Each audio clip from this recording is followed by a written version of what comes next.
kepada Dr. Desi Iriani, spesialis TKL, atas bimbingan pada pembacaan modul pada pagi hari ini. Juga kepada teman-teman residen semuanya, saya ucapkan terima kasih atas kehadirannya. Pada pagi hari ini saya akan membawakan pembacaan modul mengenai uncinectomy dan antrostomy meatus media. Adapun dari tujuan pembelajaran dari pembacaan modul hari ini adalah yang pertama kita mengetahui dan memahami anatomi daripada kompleks osteomeatal atau KOM. Yang kedua kita dapat menentukan dan memahami pemeriksaan penunjang seperti nasal endoskopi dan imaging dalam menentukan landmark suatu tindakan khususnya pada proses incinatus dan kompleks osteomeatal. Kemudian tujuan berikutnya adalah kita bisa melakukan tindakan uncinectomy dan antrostomy meatus media. Ya, sebagai pendahuluan, proses uncinatus, proses uncinatus adalah suatu unit yang penting dalam kompleks osteomeatal, di mana dia akan melindungi kontak langsung udara yang masuk dengan sinus maxillaris. Kemudian dia berperan dalam aktivitas mukosiliar. Ya, bentuknya tipis dan merupakan penonjolan tulang semisirkularis yang panjangnya bervariasi dan dilapisi oleh mukosa. Kemudian dia berjalan dari anterior superior ke posterior inferior. Sambil ditunjuk ya, Pak. Iya. Ini kita lihat gambar di sebelah kanannya merupakan suatu gambar endoskopi daripada kavum nasi. Dan kalau kita endoskopi ke jalur kedua, di mana kita lihat di sini ada gambaran proses uncinatus. Gambarannya seperti konkav dan bentuknya tipis. Kemudian di sebelahnya atau di belakangnya ada gambaran bula etmoid dan di seberangnya ini ada gambaran daripada konka media. Ya, yang berjalan antara superior dan posterior, berjalan antara superior terus ke posterior inferior sambil ditunjuk antara superior. Ya. Jadi uncinatus yang mana? Ini ya baik dokter, ini dia berjalan dari antero superior, kemudian dia sampai ke posterior inferior di belakangnya dokter. Iya, mana? Ditunjuk.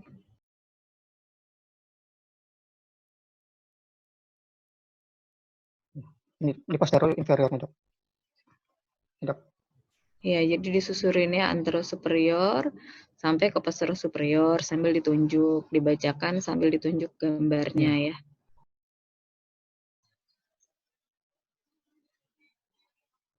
Baik dokter.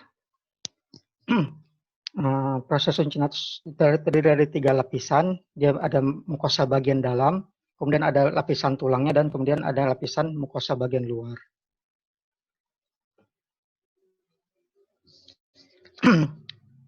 Dari buku Handbook of Endoscopy Surgery Imaging yang saya dapatkan,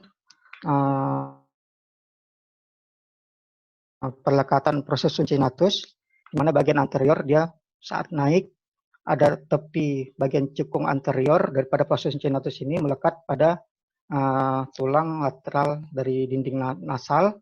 Dia dapat meluas sejauh daripada tulang lakrimal dan membentuk bagian dinding inferior medial daripada agar nasi. Kemudian bagian inferior dia berdekatan dengan prosesus ethmoidalis daripada membran konka media dan os palatina pars pendicularis. Dan perlekatan bagian posterior dia terdapat tepi bebas yang bentuknya cembung dan berjalan paralel membentuk suatu lengkungan pada bula etmoid dan tidak berdekatan atau tidak mengikat dengan struktur yang lain. Sedangkan bagian superior dia bisa saja berdekatan dengan os lakrimal. Kemudian segmen bagian atas dari proses uncinatus ini berjalan kadang-kadang memiliki variasi dan dia ditutupi oleh perlekatan dengan konka media. Porsio bagian atas bisa melekat pada basis kranii atau lamina papyracea atau juga bisa berdekatan dengan konka media bagian anterior superior. Ini suatu gambaran CT scan, gambaran pada kompleks osteomeatal. Ya, ini ada gambaran daripada proses incinatus, dan gambar garis kuning ini adalah suatu menunjukkan gambaran pada meatus media. Nah, ini gambaran osteomeatal unit atau kompleks osteomeatal, ya, di mana bagian merah ini, gambar merahnya adalah suatu menunjukkan gambaran daripada proses incinatus. Yang ungu, yang kuning tua ini menggambarkan suatu bula etmoid, dan kuning cerah ini menggambarkan suatu meatus media. Ini tadi kita gambarkan endoskopi, gambar endoskopi daripada proses incinatus. Dia bentuknya tipis, cekung. Berikutnya adalah gambaran ilustrasi daripada pemeriksaan endoskopik, di mana saat endoskopinya masuk ke jalur kedua, maka kita akan melihat suatu bangunan. Bangunannya adalah proses incinatus, adanya bula etmoid dan konka media.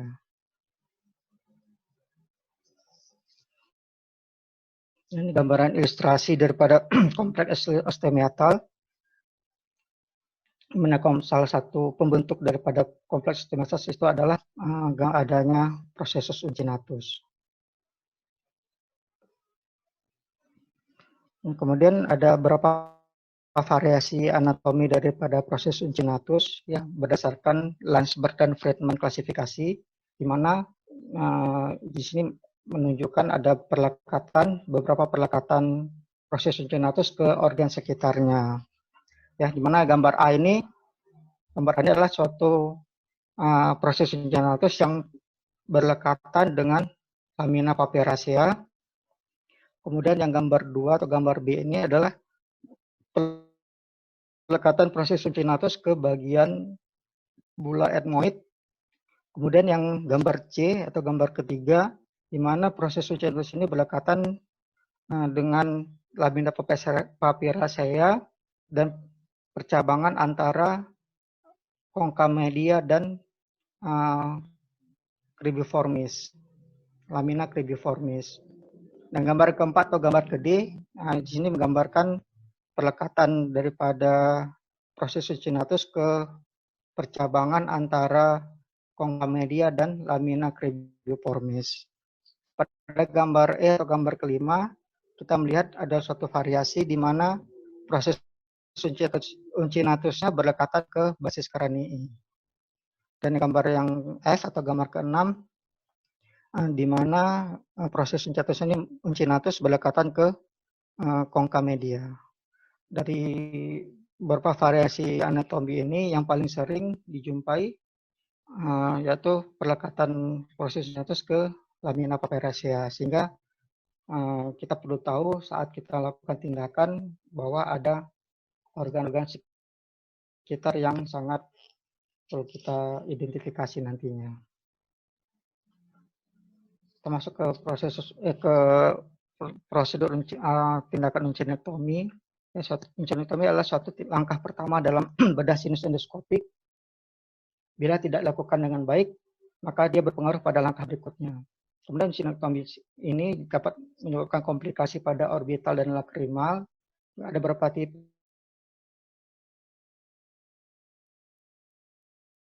uncinectomy yang saya dapatkan, yaitu pertama tipe klasik dan tipe dari suatu literatur bahwa penanda daripada suatu uncinectomy perlu kita ketahui landmark daripada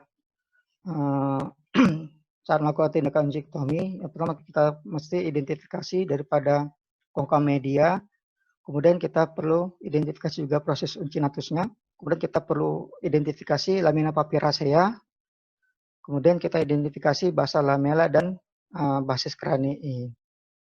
Untuk teknik pemudahannya, kita lakukan tindakan insisi berjalan secara medial dan ke bawah mengikuti atau menuju ke ostium sinus maxillary yang natural, yang alamiah.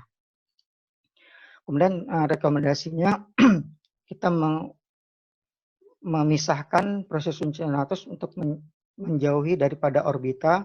Kemudian kita menghindari penetrasi yang dalam daripada ujung sickle knife selama melakukan uncinectomy karena dapat melukai atau mencederai daripada lamina papyracea.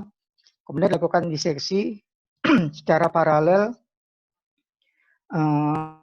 ke orbita, dan bila diperlukan maka kita perlu meraba mata saat kita lakukan tindakan berdekatan dengan lamina papyracea.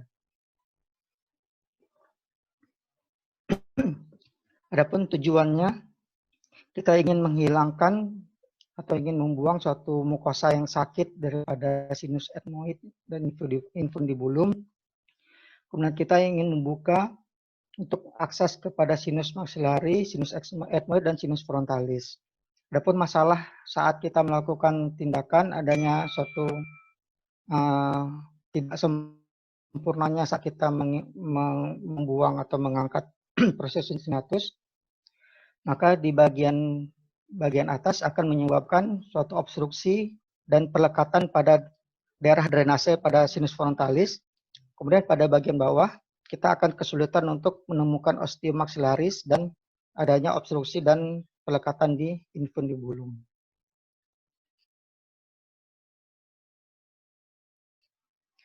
Ini saya dapatkan dari suatu jurnal, ada tipe dari uncinectomy yaitu dilakukan dengan insisi dengan freer elevator ataupun sickle knife.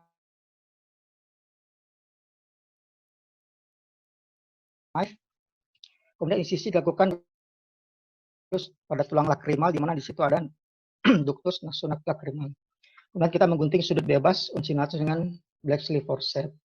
Adapun teknik swing door dengan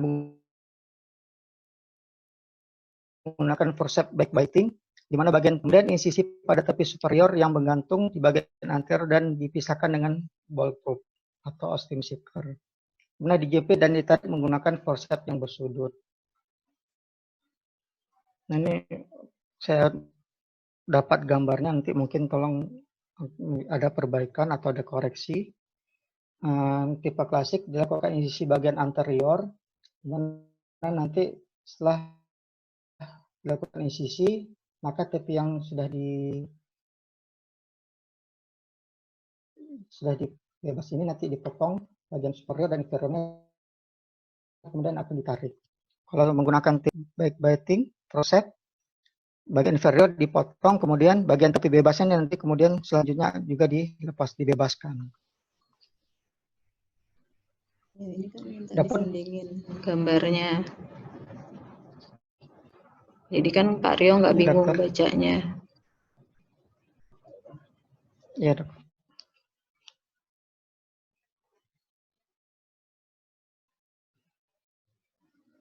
Menurut saya ambil dari modul rhinologi untuk prosedur uncinectomy, pertama kita lakukan inspeksi, yaitu kita perhatikan rongga daripada meatus media. Kita lakukan luksasi kongka media ke medial, kemudian dengan menggunakan respiratorium, terutama jika rongga sempit. Kemudian kita identifikasi, setelah rongga meatus terbuka, kita identifikasi kompleks osteomeatal, kemudian kita ada menilai proses uncinnatus di sebelah lateral, kemudian bulat ethmoid di belakang atau inferomedial, adanya kongka media di medial, dan recessus frontalis di bagian superior. Kemudian perhatikan celah antara proses uncinnatus dan bulat ethmoid. Ya. Baik, dokter. Kita nilai proses uncinnatus di bagian lateral. Ini merupakan gambaran proses uncinnatus. Kemudian kita nilai bulat ethmoid atau di belakang atau medialnya. Kemudian kita menilai juga ada kongka medial di bagian medial. Juga kita recessus frontalis di bagian superiornya, di bagian atas ini. Mana concha media? Kemudian kita perhatikan recessus frontal ke arah mana nyarinya? recessus frontal di atas, Dok.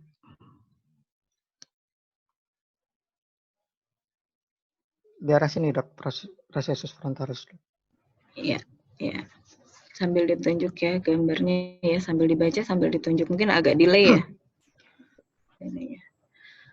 Ya, terus.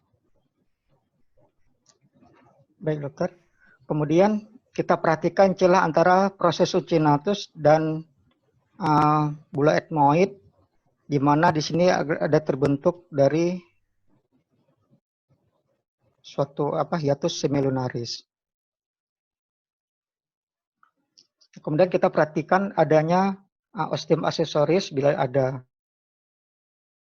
Di gambar ini saya dapatkan adanya suatu gambaran proses succinatus yang digambarkan, maksud saya ostium aksesoris yang digambarkan oleh tanda panah putih ini, ada suatu ostium aksesorius. Ya.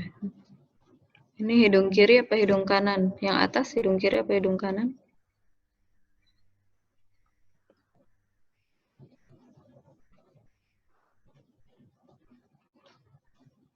Ini hidung kanan, Dok. Yang atas. Yang atas hidung kanan. Yang bawah? Kanan, Dok. Yang bawah hidung kanan juga. Hidung kanan juga, dokter. Yang atas hidung kanan.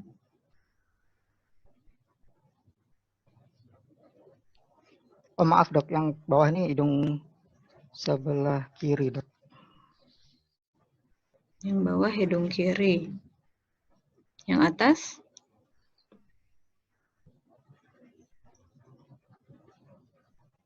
Ostium aksesoris itu di lateral atau di medial?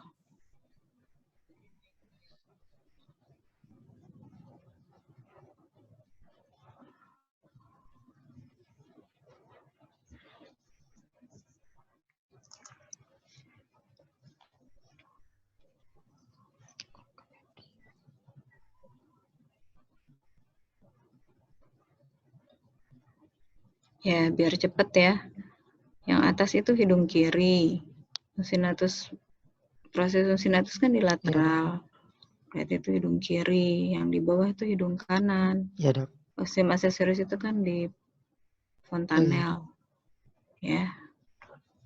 Ya, terus. Iya, Dok. Baik, dokter. Terima kasih. Nah, kemudian prosedur selanjutnya kita lakukan palpasi. Kita meraba proses succinatus secara keseluruhan dan coba menggerakkan dengan respiratorium atau ostium seeker mana tepi bebasnya. Kemudian kita kenali batas-batasnya, mana bagian posterior merupakan pinggir bebas yang membentuk hiatus semilunaris. Kemudian bagian anteriornya adalah merupakan tulang keras yang membatasi ductus lacrimal ditandai dengan cekungan bentuk bulan sabit. Kemudian insisi unsinotomi dilakukan pada bagian ini. Yaitu berjalan menuju ke bagian belakang dan berakhir pada pelekatan kongka inferior di lateral hidung. Sini. Kemudian selanjutnya kita arahkan teleskop kepada aksila kongka media. Kemudian kita lakukan palpasi pelekatan proses succinatus bagian superior. Kita perhatikan celah proses succinatus dan pelekatan ke kongka media. Seringkali tampak pembukaan ke arah sinus frontalis yang terletak di bagian medial proses succinatus dan pada ujung superior hiatus semilunaris. Tampak jelas dengan teleskop 30 derajat. Kemudian pembukaan sinus frontal dapat di sebelah medial dan lateral proses succinatus tergantung pelekatan superior proses succinatus. Kemudian kita lakukan insisi, uncinectomy atau infundibulotomi dengan sickle knife, dimulai dari ujung atas ke pelekatan kongka media pada dinding lateral hidung. Insisi ke arah inferior menyusuri batas depan proses succinatus sejajar dengan batas bawah kongka media. Insisi dilakukan seperti menggergaji. Insisi dapat pula dimulai pada sepertiga bagian atas ke bawah, kemudian kembali lagi ke atas. Kita perhatikan bahwa insisi harus memotong mukosa dan tulang tipis daripada prosesus uncinatus. Adapun komplikasi daripada tindakan uncinotomi, pertama bisa penetrasi ke orbita dan bisa menyebabkan cedera pada ductus nasum lacrimal. Ya, kenapa paling sering ke orbital wall? Karena kita tahu tadi perlekatan paling sering dia ke lamina papyracea, sehingga pada saat tindakan sering terjadi mencederai pada orbita. Atau juga pada suatu kasus di mana prosesus uncitosis ini melekat pada dinding orbita pada suatu kasus yang atelektasis sinus maxillaris. Kemudian komplikasi kedua bisa mencederai daripada ductus nasum lacrimal apabila tindakan kita terlalu penetrasi lebih ke dalam. Kemudian ini ada suatu gambar ilustrasi gambaran ductus nasum lacrimal. Kemudian ini alat forceps kita apabila terlalu dalam maka bisa mencederai pada ductus nasum lacrimal. Ya, itu alat apa namanya, Pak? Forceps backbiting, dokter. Ya, oke.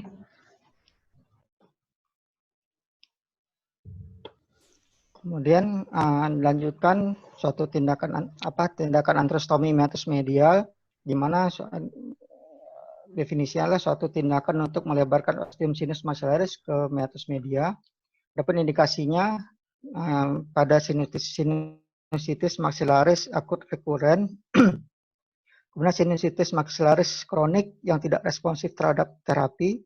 Kemudian kita jumpa yang ada fistula oroantral, kemudian diindikasikan pada RSK jamur, kemudian jumpai ada mukokel, kemudian kita ingin melakukan biopsi tumor di sinus maxillaris, kemudian kita jumpai benda asing pada sinus maxillaris, kemudian kita ingin mengeksisi tumor dinding lateral hidung dan adanya polip koanal. Dalam prosedur antrostomi meatus media, kita identifikasi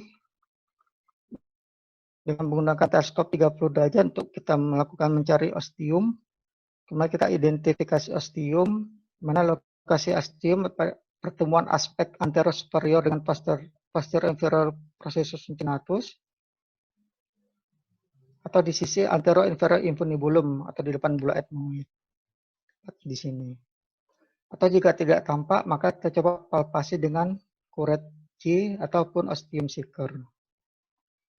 Kemudian kita evaluasi ostium. Maka setelah kita ostiumnya tampak, kita perhatikan bentuk dan besarnya apakah perlu diperlebar atau tidak. Kemudian kita mengenali fontanel anterior dan fontanel posterior, atau satu dinding medial sinus maxillaris di sisi anterior dan posterior ostium yang tidak mengandung tulang. Bila ada ostium aksesori akan tampak pada area ini. Kemudian kita lakukan pelebaran ostium, namun tidak rutin. Bila perlu dilebarkan, maka ke anterior kita memotong fontanel anterior dengan menggunakan kunam backbiting. Hati-hati terkena ductus lacrimalis. Nah, ke bagian posterior memotong fontanel posterior dengan menggunakan janting kunam Blacksley atau cutting forceps yang lurus. Bibir atas kunam dimasukkan ke sisi dalam ostium. Nah, kita hati-hati di sini ada arteri spenopalatina. Kemudian kita melakukan luksasi dinding bawah ostium ke medial atau cara Walmart. Lepaskan usul tulang sehingga tinggal mukosa sinus yang selanjutnya digalambirkan ke rongga hidung. Cara ini mencegah penutupan kembali ostium dan mempertahankan fungsi mukosiliar daripada sinus. Kemudian kita evaluasi bagian antrum dengan menggunakan teleskop 30 atau 70 derajat. Dengan kita perhatikan kondisi mukosa, adakah polip, kistal, atau dan lain-lain. Kemudian kita mungkin ada tampak kanal jalan arteri atau nervus infraorbitalis di bagian atap antrum. Ini gambar daripada daftar tilik. Ya, oke. Ya, terima kasih ya Pak Rio, sudah cukup bagus, cukup lengkap, sudah banyak perbaikan ya yang saya minta terutama saat membacakan prosedur supaya kita semua bisa kebayang nggak, karena kalau baca sendiri semua juga bisa baca sendiri-sendiri ya, tapi kalau misalnya sambil baca, sambil dengar, sambil lihat, ditunjuk organnya itu jauh lebih efektif dibandingkan baca aja tulisan ya. Cuma memang saya ada kelupaan sedikit ini tentang anatomi uncinatus yang pars horizontal. Jadi anatominya agak kurang ya. Uncinatus itu ada pars horizontal, ada pars vertikal, dan nanti itu bisa untuk kita nilai saat melihat CT scan bagian. Misalnya bagian anterior kelihatannya uncinatusnya seperti apa, nanti kalau perlekatannya ke arah skull base atau perlekatan ke lamina papyracea itu pada gambaran CT scan yang mana. Dicatat ya Pak, itu untuk PR residen berikutnya ya. Terus ada beberapa prosedur tadi yang jadi mungkin agak dibenerin Pak, kita modul dulu yang di atas, baru bawahnya yang tipe apa tadi klasik sama swing door itu jadi malah di bawah. Jadi kan kita tujuannya ini menguasai modul ya. Baru yang apa dua teknik tadi yang di bawah, dan lebih baik itu disandingkan. Jadi tadi kan kata-katanya dulu klasik vs swing door, nah terus bawahnya baru gambar klasik, gambar swing door, itu nanti digabung aja ya Pak, gimana caranya kayak. Terus apalagi tadi ya, ya itu yang untuk PR-nya berikutnya yang lengkapi anatomi uncinatus, pars horizontal vertikal, PR Pak Rio, ngerapiin tadi ya, yang klasik sama swing door. Kemudian ada beberapa prosedur yang di modul itu yang masih nggak ada gambarnya, mungkin memang susah, nggak apa-apa kamu misalnya ke arah frontal ya, ke arah sini ditunjuk gitu, misalnya nggak dapat gambaran recessus frontalis dengan endoskopi 30 derajat, nggak punya, misalnya Pak Rio nggak punya gambarnya, tetap dikasih gambaran jadi bisa ditunjuk arahnya, paling nggak tahu lihat arah kemana, itu udah bagus sekali. Terus oh ya katanya kamu mau nambah video belum? Iya dok. Kita ya.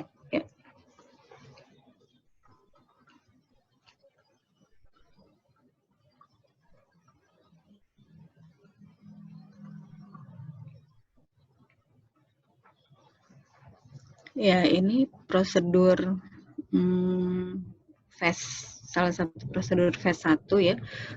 Prosedur yang penting tadi dikatakan akan mempengaruhi penampakan mempengaruhi langkah berikutnya, dan ini kalau phase 1 kan sudah mau mulai masuk kompetensi dari THT umum, jadi harus dikuasai.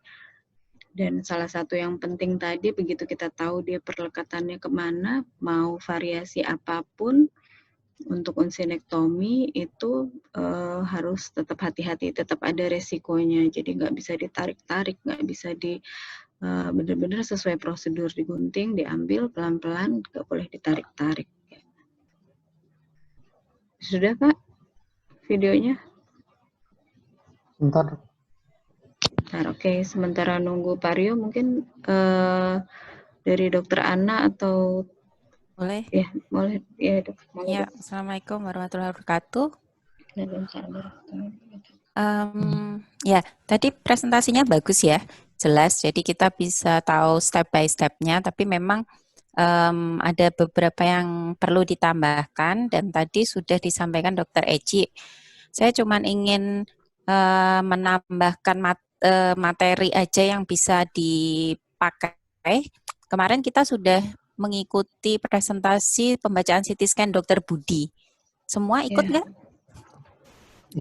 Ikut ya. Nah, pada presentasi Dr. Budi itu sebetulnya memang judul yang paling tepat adalah learning anatomy sebagai sebagai dasar untuk pembacaan CT scan. Jadi tadi yang disampaikan Dr. Eci mengenai anatomi uncinatus, ada baiknya kalian memasukkan materi dari Dr. Budi, yaitu mengenai struktur tulang. Kemarin kan di awal presentasi Dr. Budi itu kan beliau membahas mengenai struktur tulang, karena kita tahu sebetulnya yang kita pelajari sebagai landmark itu kan struktur tulangnya.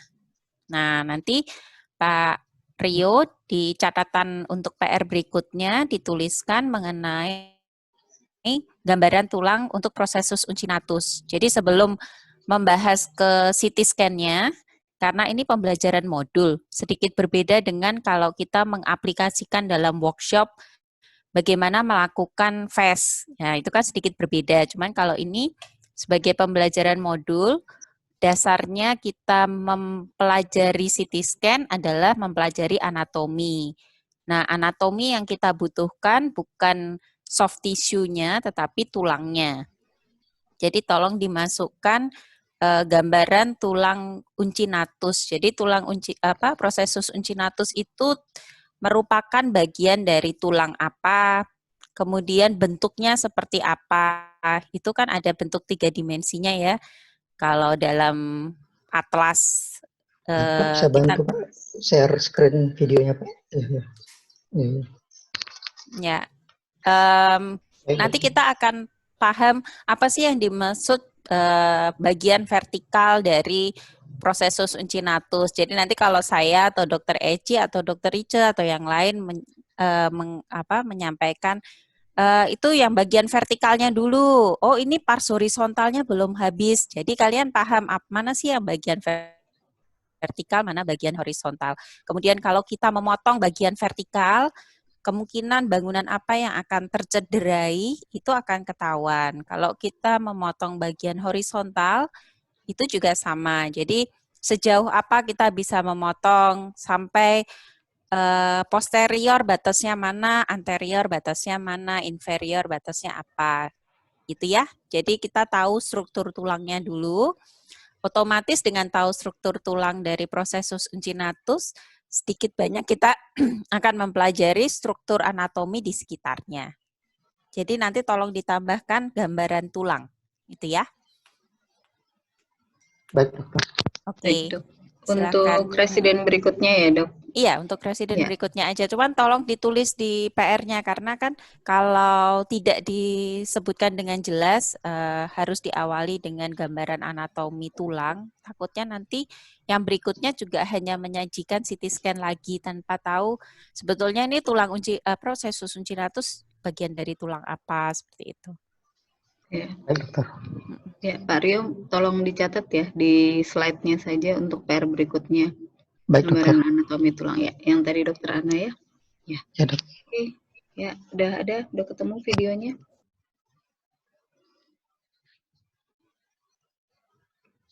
Dokter, ini gambar video prosedur yang saya ambil daripada ENT Week.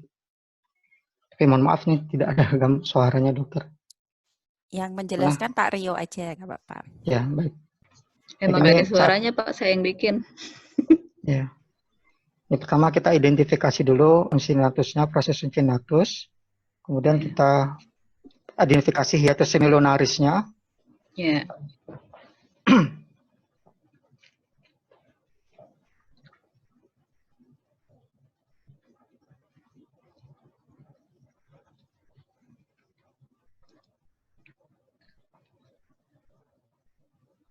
Kita pastikan bahwa bagian tepi posterior ini bebas.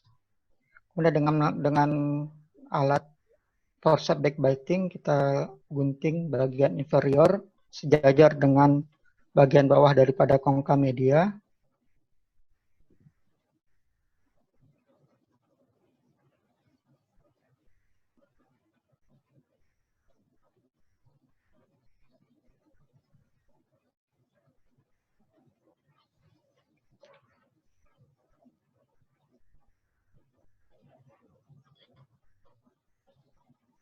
Kemudian bagian yang menggantung di bagian atas juga dilakukan pembebasan. Ini dilakukan menilai atau evaluasi daripada osteum pada sinus maxillaris. Dan di bagian atas kemudian dilakukan pemotongan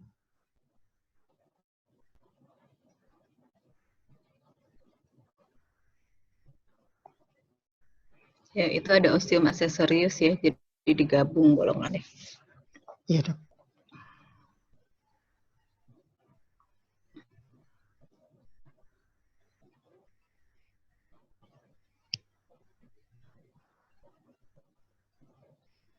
MO itu apa, Pak Rio? Maxillaris osteum, Dok. Ya.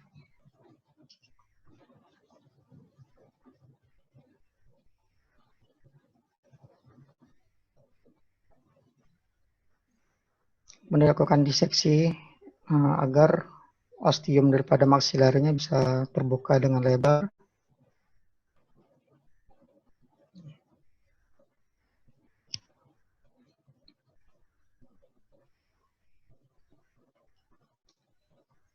Dan dengan menggunakan ostium seeker, kita menilai bagian superior dan menggantung ini. Pastikan dia bebas.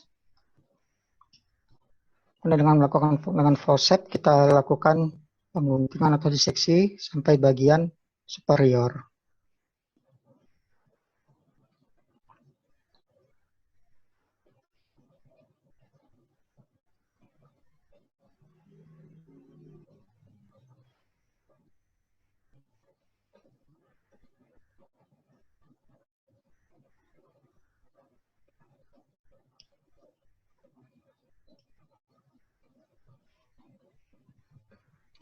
Ya. Oke. Baik, Dok. Ya, mungkin ada presiden yang mau bertanya.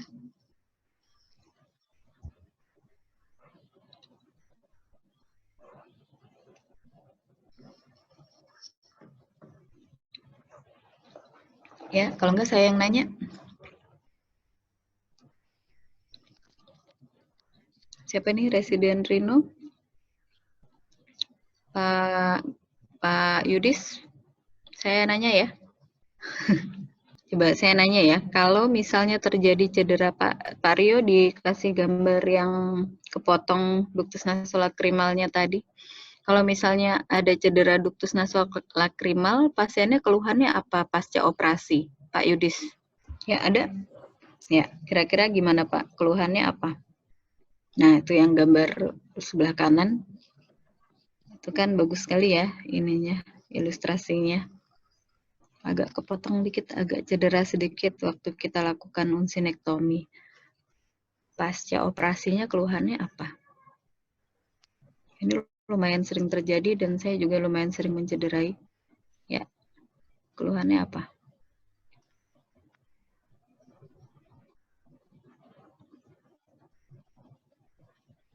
Mana Pak Yudis, ada nggak? Ya dokter. Ya, keluhannya apa Pak? Pas? Untuk keluhannya, pasca operasinya dok bisa terjadi gangguan produksi air mata dokter. Gangguan produksi air mata, jadi banyak atau jadi sedikit? Lebih banyak dok. Lebih banyak. Namanya apa? Epifora dokter. Epifora, oke. Ya, betul ya. Terus kalau kenapa bisa terjadi gangguan jadi epifora? ceritanya ya, patofisiologinya ya, Dok. Iya, kalau nanya kan itu. Kan kita kan lebih ke analisis masalah ya. Mungkin kalau belum bisa jawab, nanti dijawab sama yang pin hijau boleh. Pindah ke Nurul dulu, Krisna dulu, Nurul garis miring Krisna ya. Kakaknya Yudis ya. Izin, ya, boleh. Bertahap pertanyaannya. Izin dokter, adanya obstruksi ductus nasolacrimalis dokter. Kenapa bisa obstruksi ductus nasolacrimalis? Kita latihan kalau menganalisis sesuatu, menjawabnya secara lengkap. Jadi akibat ini akan menjadi sebabnya apa, seperti itu. Halo? Yang diakibatkan adanya fibrosis dok.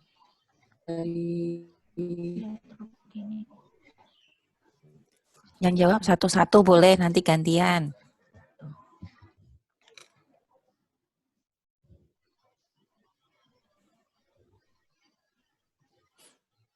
Saya cuma melatih kalian untuk menganalisis sesuatu. Ini juga pembelajaran ya buat yang mau membuat proposal, karena kalian kan pasti diminta untuk membuat suatu kerangka patofisiologi. Jadi mulai berlatih untuk mempelajari dan bisa mengungkapkan patofisiologi sesuatu gitu. Adanya fibrosis menyebabkan obstruksi.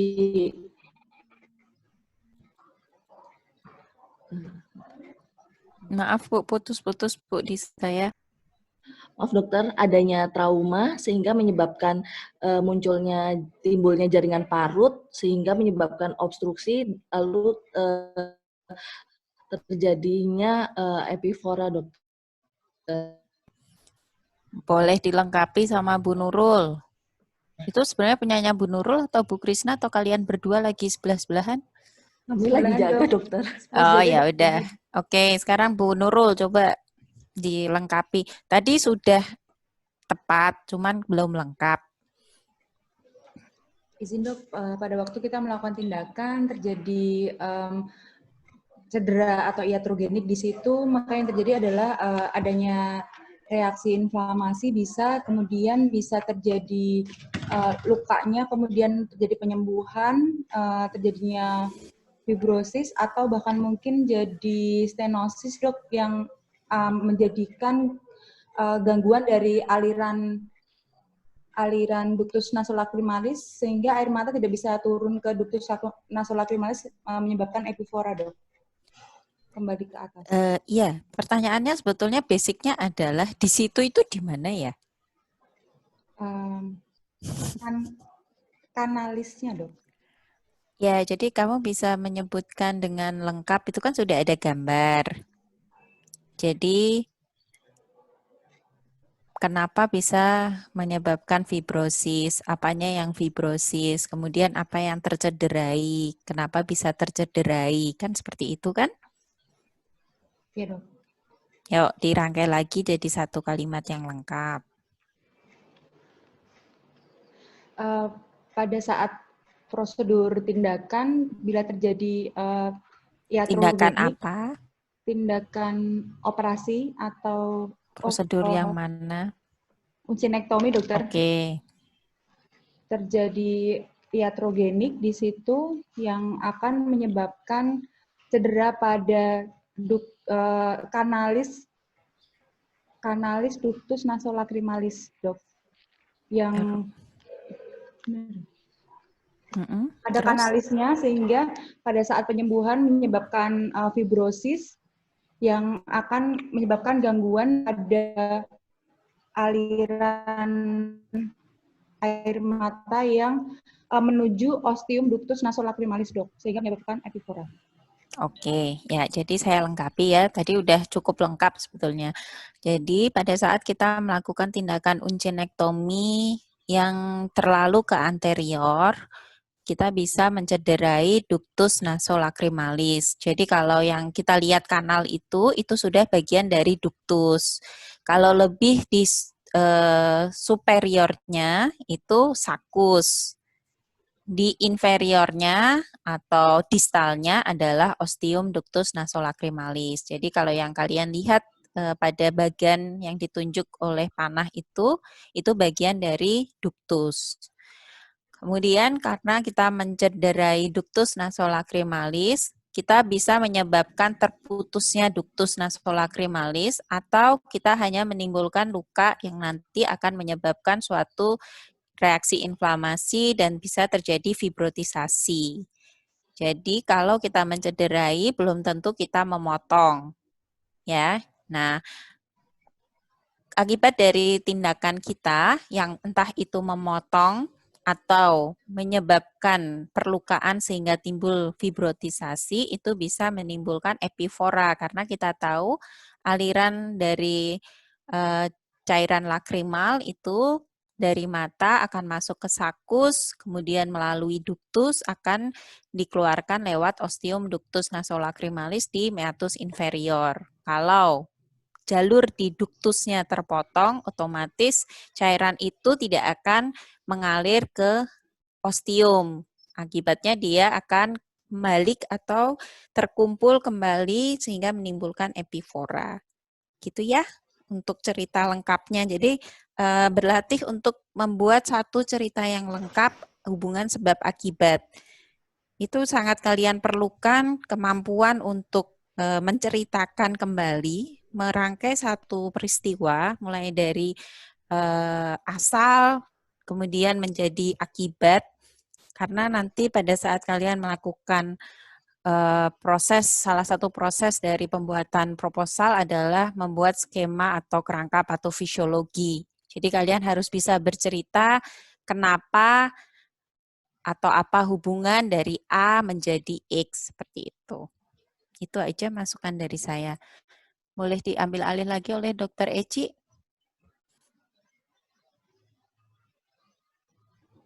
Iya dok, terima kasih dok. Ini mungkin memang prosedur sederhana ya. Kenapa saya minta ini dibacakan, karena beberapa kali kita baca modul rhinosinusitis, kita bahas ini sepintas. Karena memang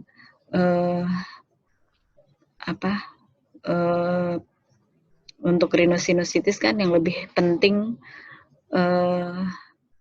untuk residen yaitu kita tahu patofisiologinya, etiologinya, terapinya, maksimal medikoterapinya, baru kita beranjak ke prosedur. Tapi bukan berarti besok kalau tidak mengerjakan ya kan, walaupun tetap harus sesuai indikasi.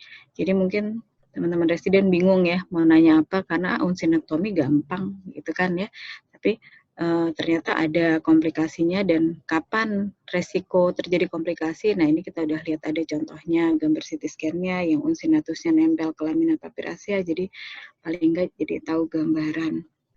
Ya mungkin bingung ya mau nanya apa. Dokter Ana mungkin ada pertanyaan buat residen nggak dok? Karena residennya bingung mau nanya apa. Enggak sih. Sebenarnya Enggak, kan ya udah cukup ya. uncinektomi ini kan dilakukan, diizinkan dan diajarkan mulai dari pin kuning ya kalau nggak salah ya. Rhino 2 kalau beberapa sudah mulai diajari kan, cuman memang yang harus bisa adalah pin hijau. Jadi sebetulnya kita berharap pertanyaan itu dari pin hijau mengenai prosedur ini. Karena kalian nanti begitu lulus sudah wajib bisa mengerjakan prosedur uncinektomi, kemudian middle meatal antrostomi tanpa menimbulkan komplikasi. Ini kesempatan kalian untuk bertanya sebetulnya. Ada yang mau bertanya mungkin? Bebas. Silahkan. Masih ada waktu 8 menit sebelum jam 9. Yang hijau-hijau nggak ada pertanyaan?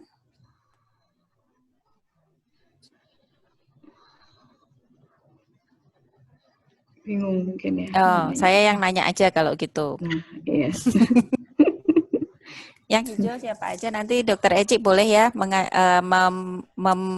menggulirkan ke siapa? Ya, boleh. Jadi pertanyaan saya adalah, kita tahu ada beberapa teknik untuk uncinektomi.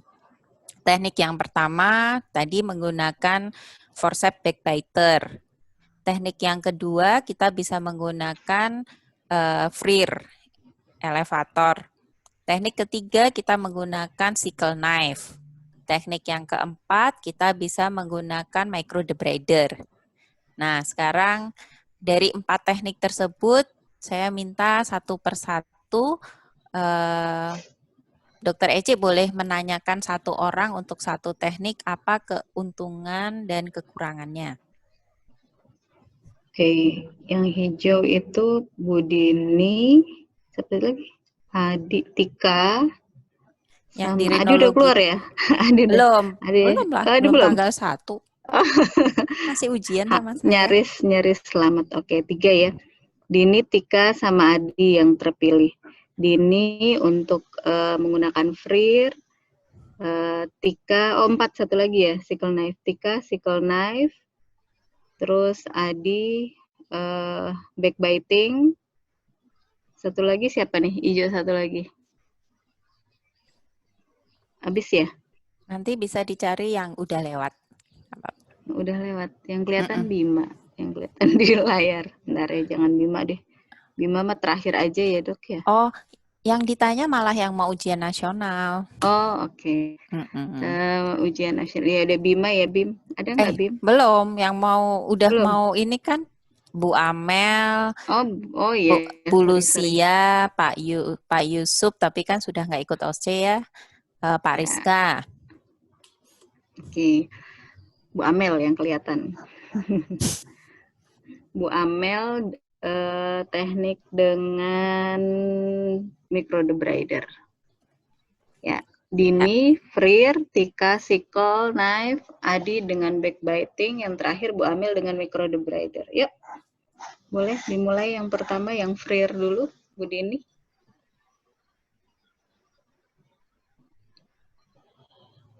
Izin dokter, untuk keuntungannya nggak dok? Tadi Bu, keuntungannya sama kekurangannya.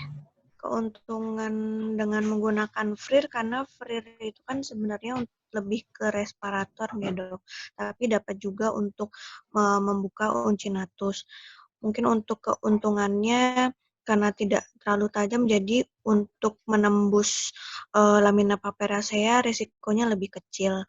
Dan untuk kerugiannya ya kurang bisa untuk memotong proses uncinatusnya, dok.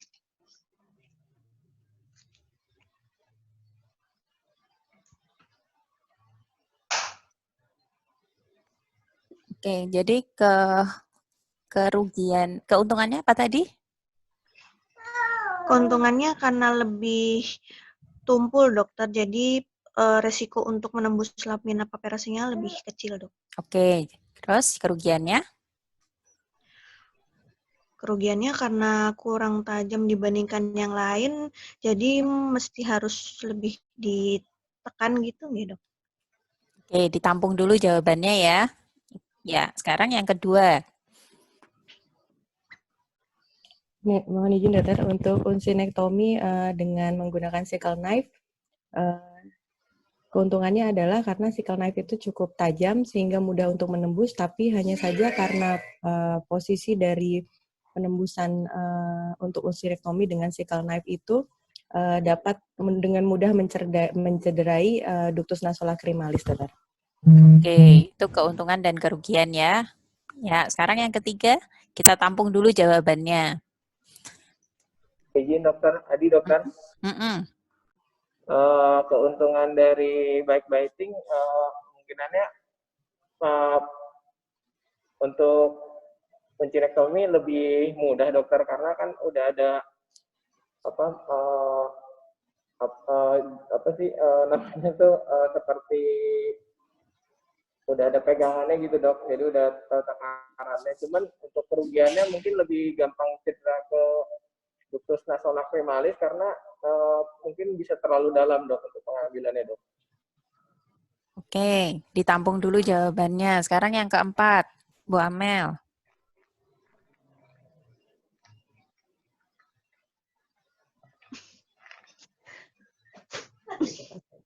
Izin dokter. Kalau untuk microdebrider, kerugiannya dapat mencederai organ sekitarnya, dok. Mungkin karena alatnya lebih besar. Jadi bukan hanya proses uncinatusnya aja yang terkena. Untuk keuntungannya mungkin alatnya lebih mudah digunakan, dok, dibanding yang lainnya. Halo. Jadi semua ada tambahan jawaban?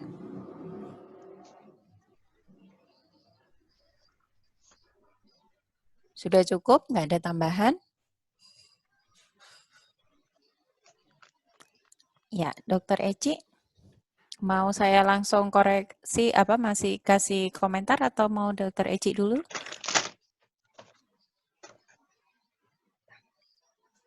Izin coba jawab dokter. Oh ya, silahkan. Kalau untuk FRIR itu untuk keuntungannya karena dia tumpul ya sama seperti Bu Dini tadi, memang untuk mencederai lamina piracea itu lebih kurang, tapi tetap bisa mencederai. Namun keuntungannya itu lebih untuk memotongnya lebih gampang. Namun kerugiannya tadi bisa mencederai lamina papiracea dan bisa mencederai untuk ductus lacrimalisnya jika pemotongannya terlalu ke anterior. Untuk backbiting menurut saya itu cukup untuk keuntungannya cukup bagus dokter, karena untuk dia untuk mencederai lamina papiracea dan ductus nasolacrimalis lebih minimal karena lebih few dibanding yang lainnya. Namun kerugiannya itu karena backbiting ukurannya agak besar, jadi pas memasukkan ke Meatus mania pada keadaan-keadaan tertentu, misalnya kontra medianya hipertrofi agak kesulitan, jadi kita perlu melakukan pemotongan kontra media dulu. Sedangkan untuk cycle knife, keuntungannya memang tajam, namun kerugiannya itu untuk cedera lamina papiraceanya lebih besar dibanding yang lain. Dan cedera untuk ductus lacrimalisnya juga. Sedangkan untuk backbiting, sedangkan untuk microdeblader itu cukup bagus untuk jaringan lunak, namun dia akan terkendala waktu membersihkan tulangnya, dokter. Terus saya gitu, dokter. Oke, ya terima kasih untuk pendapatnya semuanya ya. Jadi kita belajar membahas sesuatu mulai dari yang sederhana. Seperti ini, teknik uncinectomy. Jadi tadi sudah disampaikan semuanya benar, cuman saya akan mendetailkan satu persatu. Jadi pada prinsipnya, kenapa ada beberapa atau berbagai teknik uncinectomy? Mungkin tidak cuma 4 ya, mungkin pada akhirnya nanti kalian akan menemukan misalnya pada workshop di tempat tertentu, instruktur akan menunjukkan teknik yang berbeda lagi. Itu nggak ada masalah. Jadi yang perlu kalian pahami adalah teknik operasi bisa bervariasi. Yang penting kita tahu kapan kita menggunakannya, apa kelebihan dan kekurangan dari masing-masing teknik.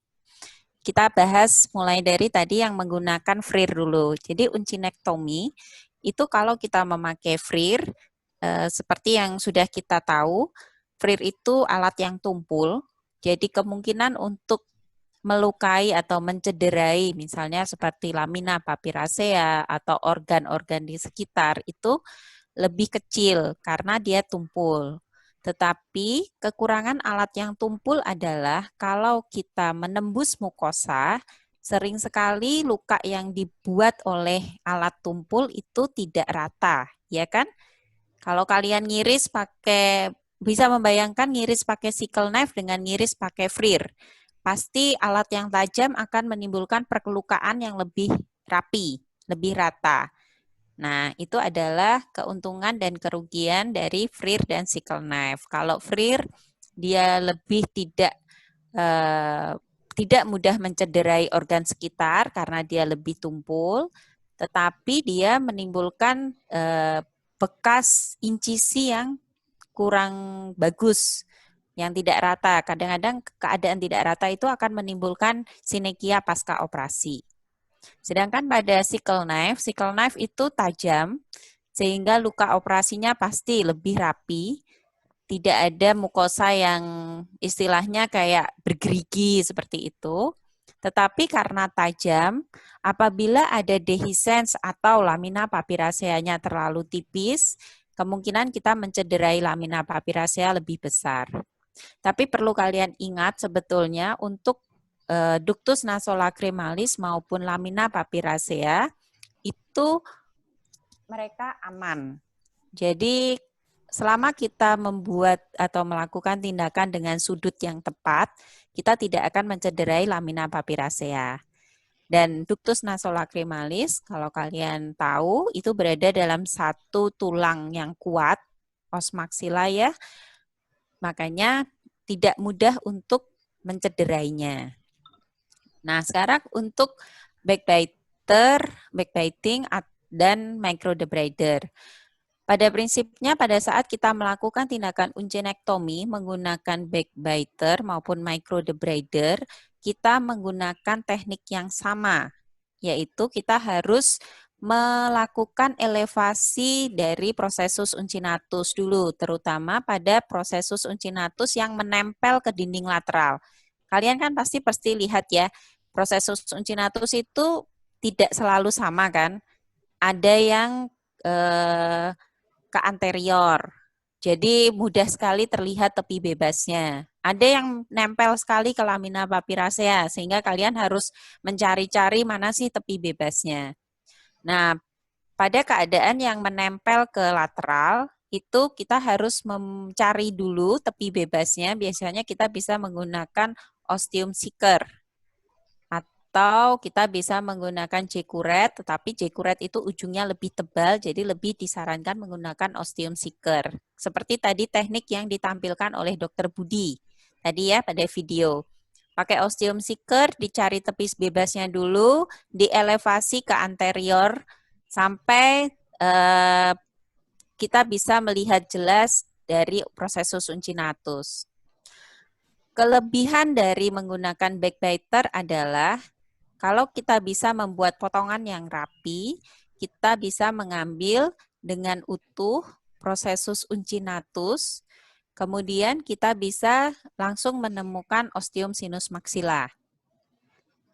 Tetapi kekurangannya adalah itu membutuhkan alat lebih dari satu. Jadi kalau menggunakan backbiter, kita membutuhkan backbiter, kita membutuhkan cutting yang upturn bisa 90 derajat, bisa 45 derajat, atau kita bisa menggunakan garrison untuk memotong arah vertikal dari prosesus uncinatus. Itu tadi kelebihan dan kekurangan. Kalau untuk microdebrider sendiri, sebetulnya microdebrider pada prinsipnya dia tidak akan memotong tulang. Jadi kalau kalian mendiseksi menggunakan microdebrider, dia hanya akan mendiseksi mukosa. Sehingga kalau kalian melakukan uncinectomy dengan microdebrider, setelah dielevasi, kalian pakai microdebrider, tulang dari prosesus uncinatus akan tampak tertinggal di situ, dan itu harus kita ambil menggunakan alat lain, misalnya menggunakan backbiter, garrison, atau yang lainnya. Jadi sebetulnya dia aman, baik backbiter maupun microdebrider jarang sekali menimbulkan perlukaan ke lamina papyracea atau ke ductus nasolacrimalis. Karena tadi yang seperti saya bilang ya, tulang yang melindungi ductus nasolacrimalis itu tebal, sulit untuk ditembus. Tetapi kekurangannya adalah kalau kita tidak mempunyai ukuran yang tepat untuk microdebrider maupun backbiter, kita akan mencederai daerah sekitar dari uncinatus. Jadi kita bisa seperti tadi yang disampaikan oleh Pak Bima, kalau ada konkabulosa, konkamedia hipertrofi, kita harus mengurangi dulu volumenya, kalau tidak kita akan menimbulkan perlukaan pada konkamedia tersebut. Jadi harus mempunyai ukuran yang tepat untuk proses backbiter dan microdebrider. Kalau kalian mulai memilih alat, yang disarankan adalah menggunakan ukuran yang kecil, karena ukuran yang kecil itu lebih fleksibel digunakan. Jadi bisa dipakai untuk segala situasi. Itu ya untuk kelebihan dan kekurangan. Jadi semua yang disampaikan tadi sudah benar, saya cuman menambahkan dan mendetailkan saja. Jadi kalau kita membahas seperti ini, jadi terlihat ya sebetulnya satu prosedur sederhana saja, sebetulnya kita bisa membahas banyak dan mempelajari banyak hal. Kenapa saya minta kalian belajar untuk pada saat modul kita berusaha membahas secara detail. Karena kalau tidak membahas secara detail pada modul seperti ini, nanti kita tidak pernah membahas detail mengenai patofisiologi, anatomi, maupun tadi seperti kalau tindakan, apa sih kelebihan dan kekurangannya, kapan sih saya pakai FRIR, kapan saya pakai sickle knife, kapan saya harus pakai backbiting, kapan saya boleh pakai microdebrider, seperti itu. Dari penjelasan saya, ada yang mau bertanya dulu?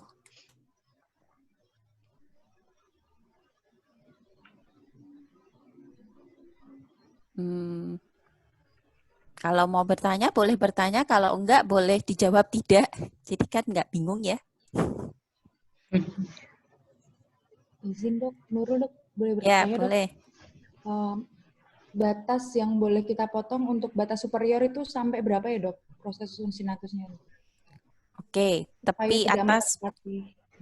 Ya, terima kasih pertanyaannya. Tepi atas prosesus uncinatus. Jadi, pada prinsipnya kita bisa memotong sampai perlekatan prosesus uncinatus yang ada di ketiak konka.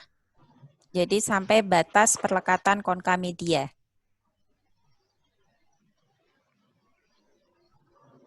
Jelas ya? Bisa bayangin ya? Ya. Jadi itu tepi atasnya. Disarankan dipotong ya, pada tepi atas dipotong, tidak ditarik. Berarti, oke. Ada lagi?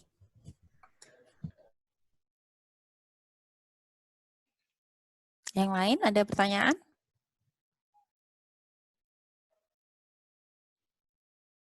Nggak ada? Kalau tidak ada pertanyaan, mungkin Dr. Eci bisa ditutup.